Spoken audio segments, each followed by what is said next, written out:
किसी ने बिल्कुल सही कहा है, झूठ के पैर नहीं होते। आज के दौर में झूठ ज्यादा देर तक छिप नहीं सकता। अब वह जमाना नहीं रहा जब कुछ कहा जाए और लोग बिना सवाल किए मान ले। आज हर नागरिक के हाथ में मोबाइल है, सोशल मीडिया है, जानकारी है और सबसे बड़ी बात समझ है। अब देश का बच्चा बच्चा राजनीति को समझने लगा है। ऐसे में अगर कोई नेता ये सोचे कि वो बार बार वही पुराने आरोप दोहराकर लोगों को गुमराह कर लेगा, तो वो खुद को ही धोखा दे रहा है। ये बात मौजूदा दौर में कांग्रेस और खासकर उसके चेहरे राहुल गांधी पर बिल्कुल सटीक बैठती है। कभी देश की सत्ता पर एक छत्र राज करने वाली कांग्रेस आज अपने सबसे बुरे दौर से गुजर रही है। एक समय था जब कांग्रेस जो फैसला कर लेती थी वही अंतिम फैसला माना जाता था, तो वहीं विपक्ष नाम की कोई चीज नहीं होती थी। लेकिन आज हालात बिल्कुल उलट है। कांग्रेस चुनाव दर चुनाव सिमटती जा रही है और इसकी सबसे बड़ी वजह है झूठे वादे, हकीकत से कटे हुए मुद्दे और जनता की नब्ज को न समझ पाना। दरअसल राहुल गांधी की राजनीति पिछले कुछ सालों में एक तयशुदा पैटर्न पर चल रही है। जब भी चुनाव हारते हैं तुरंत एक नया बहाना तैयार हो जाता है। वोट चोरी, बीजेपी पर आरोप, सिस्टम पर सवाल, लेकिन अपने गिरबान में झांकने की कोई कोशिश नहीं। राहुल गांधी ये मानने को तैयार ही नहीं है कि देश की जनता उन्हें नकार रही है। उन्हें लगता है कि अगर उन्हें वोट नहीं मिला तो जरूर कुछ गड़बड़ हुई होगी। ये वही मानसिकता है जो उस दौर की याद दिलाती है जब कांग्रेस खुद को देश की स्वाभाविक शासक समझती थी। दरअसल वहीं हरियाणा चुनाव इसका ताजा उदाहरण है। हार इतनी करारी थी कि राहुल गांधी आज तक उससे उबर नहीं पाए। चुनाव के तुरंत बाद वोट चोरी का शोर मचाया गया, बाकायदा वीडियो बनाए गए, आंकड़े गिनाए गए, आरोप लगाए गए। लेकिन जब इन आरोपों की पड़ताल हुई तो वही हुआ जो अक्सर होता है, दावे खोखले निकले। एक विदेशी मॉडल की तस्वीर तक को सबूत के तौर पर पेश कर दिया गया। नतीजा ये हुआ कि राहुल गांधी की बातों पर सवाल उठने लगे और खुद उनकी पार्टी को भी शर्मिंदगी झेलनी पड़ी।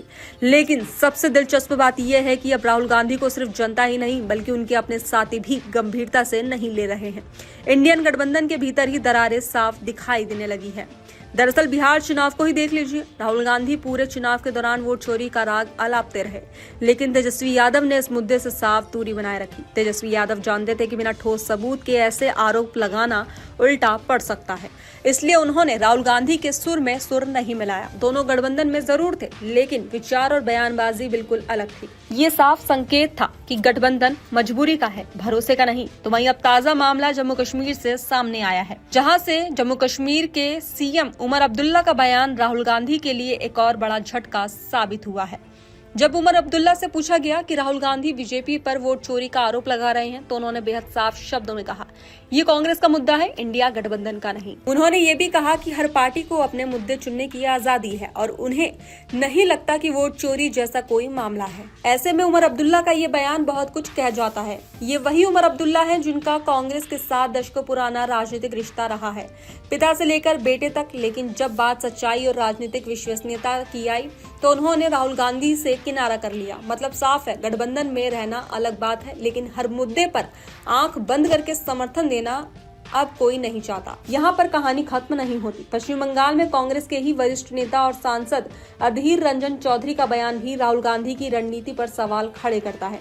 अधीर रंजन चौधरी ने एसआईआर और फर्जी वोटर्स के मुद्दे पर ममता बनर्जी सरकार को घेरा और कहा कि बंगाल में फर्जी वोटर्स की भरमार है। अब सवाल ये है कि अगर फर्जी वोटर्स पहले से थे तो जब कांग्रेस जीत रही थी तब आवाज क्यों नहीं उठी? जब हार मिली तभी सच्चाई दिखने लगी। इससे ये साफ हो जाता है कि कांग्रेस के भीतर ही लोग मानते हैं कि फर्जी वोटर्स की समस्या हो सकती है, लेकिन ये समस्या तब तक नजरअंदाज की जाती रही जब तक फायदा मिल रहा था। अब जब नुकसान होने लगा तो आरोपों की राजनीति शुरू हो गई। तो वहीं तमाम घटनाओं को जोड़कर देखें तो एक तस्वीर साफ उभरती है। राहुल गांधी आज अपनी ही पार्टी और अपने ही गठबंधन में अकेले पड़ते जा रहे हैं। ना उनके आरोपों पर कोई ठोस भरोसा है, ना उनकी रणनीति पर सर्वसम्मति।